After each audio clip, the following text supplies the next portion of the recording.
I just want to talk about now sacrifice. That before Prophet Muhammad, even before Prophet Ibrahim, the qurbani or the sacrifice was physically accepted in this Yeah, word. I think the fire would right. come and would engulf it. Why was this process stopped? Because we know that the ritual of animal sacrifice was something which had the same status almost as the prayer we have in our last Sharia. So in those times, we know that every person had herds.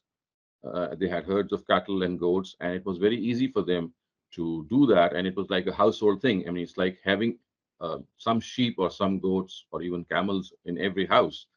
And this was a way that the Almighty, I mean, he actually told us, informed us that acceptance of sacrifice would mean that a lightning would descend from the heavens and would just engulf it and finish it off. So this was like a symbol. But as time went on, the ritual of animal sacrifice itself died away. So it became an optional piece of worship by the time it reached the last Sharia.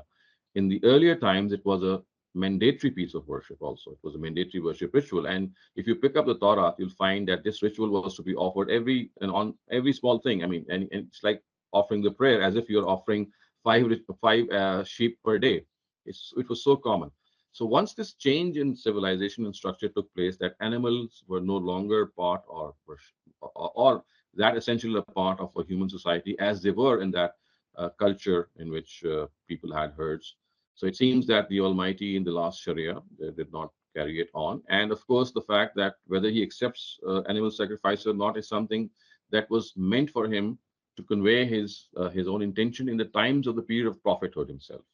So that was the era of prophethood. So once that era actually finished, God has stopped his communication in any way, whether through symbolism like accepting sacrifice or giving his guidance. So that is why I think it was stopped.